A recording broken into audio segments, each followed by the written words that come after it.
Ay palot iwas. Ang galaw ay sining, ang puso'y matikas. Itinutulong ng lolo sa patang sabik. Kasaysayan ng lahi sa bawat salitik. Versiko alis ko, tagapagtanggol ng bayan. Sa bawat hampas, dangal ay pinaparamdam. Bilang awal, ito'y kultura at aral. Ang isang Pilipino, puso'y radikal. Versiko alis ko, sa dugo'y tapat ng tapang. Pugay mga katarget. At muli, welcome sa aking vlog. Ngayon, pag-uusapan natin ang isa sa mga pinaka-iniibig na sining martial dito sa Pilipinas, ang Arnis de Mano. Sa ating tatalakayin, susuriin natin kung bakit mahalaga ang pagsisimula mula sa mga batayan at unti-unting pag-usad patungo sa advanced level tulad ng black belt. Ang Arnis de Mano ay isang tradisyonal na martial art na nagmula sa Pilipinas. Kilala ito sa paggamit ng mga armas tulad ng baston, kutsilyo, at iba pang kagamitan. Ngunit, higit pa sa pisikal na aspeto, ang arnis ay mayaman sa kultura at kasaysayan ng ating bansa.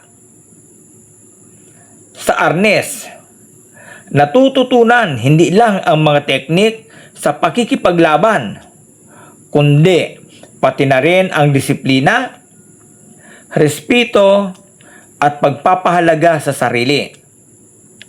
Napakahalaga ng sining na ito, lalo na sa mga kabataan, dahil dito ay nadidevelop ang kanilang mga pananaw sa buhay at kanilang kakayahang harapin ang mga hamon.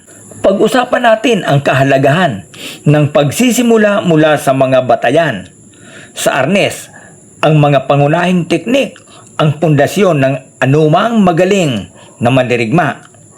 Fundamentals, ang mga batayang teknik tulad ng paghawak ng baston, footwork, at basic strikes ay mahalaga. Kung hindi mo ito matututunan ng maayos, mahihirapan kang umusad sa mas advanced na mga teknik. Disiplina at pasensya. Ang mga bagong estudyante ay kinakailangang maging disiplinado. Hindi madaling matutunan ang lahat. At dito papasok ang pasensya. Ang proseso ng pag-aaral mula sa basic hanggang sa advanced levels ay nagtuturo sa atin na ang tagumpay ay hindi agad-agad na nakakamit. Pagbuo ng kasanayan. Sa bawat hakbang, natututo tayong i-apply ang mga natutunan natin. Ang pagbibigay pansin sa mga maliliit na detalye sa basic ay makakatulong sa atin na bumuo ng mas advanced na kasanayan sa hinaharap. Kapag ang isang estudyante ay nakapasa sa mga basic na antas, unti-unti silang magtutungo sa mas advanced na levels hanggang sa makamit ang black belt. Pero, ano nga ba ang kahulugan ng pagkakaroon ng black belt? Isa na dito ang mastery of skills. Ang pagkakaroon ng itim na sinturon ay sumisimbolo ng mastery sa mga teknik. Hindi lang ito titulong ipinagkakaloob, kundi patunay ng pagsisikap at dedikasyon. Ang responsibilidad. Ang mga may itim na sinturon ay inaasahang maging mabuting halimbawa sa mga baguhang estudyante. Nagsisilbing inspirasyon sila at nagbibigay ng gabay sa kanilang paglalakbay. Sa pagkakaroon ng black belt, isa rin itong paghahanda sa mas mataas na antas.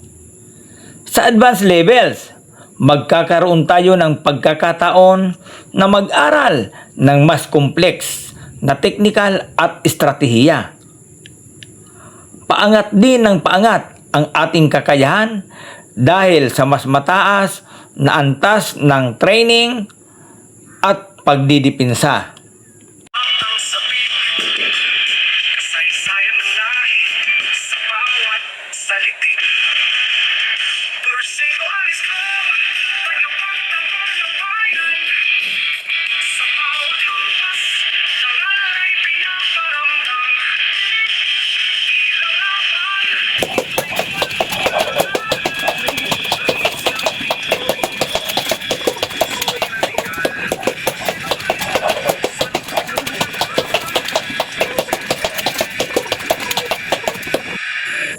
Kaya't sa lahat ng mga interesado sa arnis de mano, huwag mag-atubiling magsimula sa mga basic na kaalaman.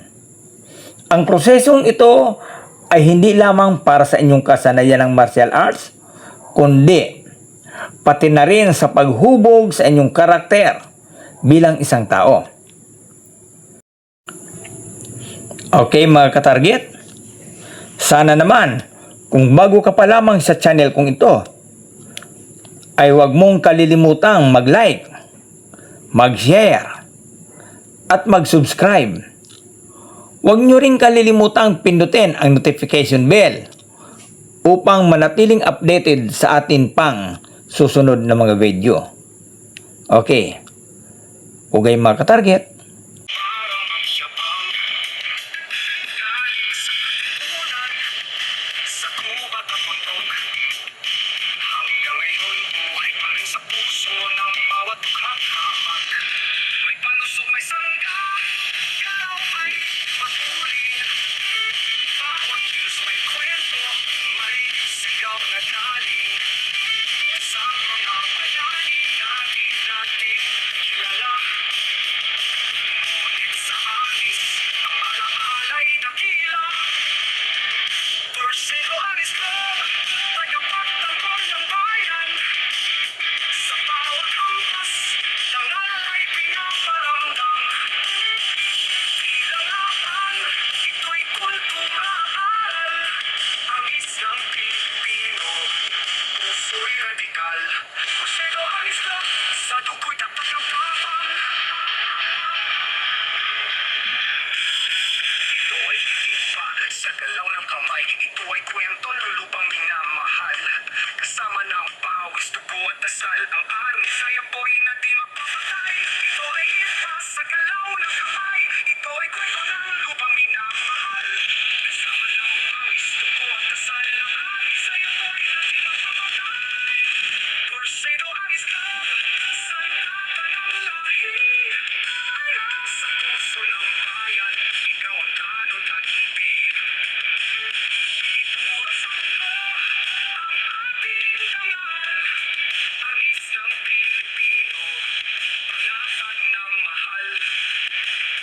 Porsigo Aris Club, sa dugo'y tatak ng tapang. Pilipino, puso'y radikal. Porsigo Aris Club, sa dugo'y tatak ng tapang. Ito ay higit pa sa galaw ng kamay. Ito ay kwento lulupang minamahal. Kasama ng pawis, dugo at dasal. Ang aring saya po'y na di magpapatay. Ito ay higit pa sa galaw ng kamay. Ito ay kwento ng lupang minamahal. Kasama ng pawis, dugo at dasal. Ang aring saya po'y na di magpapatay. Porsigo Aris Club, sandata ng lahi. Sa puso ng bayan, ikaw ang tanod at hindi. Itura sa mundo, ang ating dangal. Ang isang Pilipino, panatag ng mahal. Porsigo Aris Club, sa dugo'y tatak ng tapang. Pilipino, puso'y radikal. Porsigo Aris Club, sa dugo'y tatak ng tapang. Ito ay higit pa sa galaw ng kamay. Ito ay kwento lulupang minamahal. Kasama ng pawis, dugo at dasal. Ang aring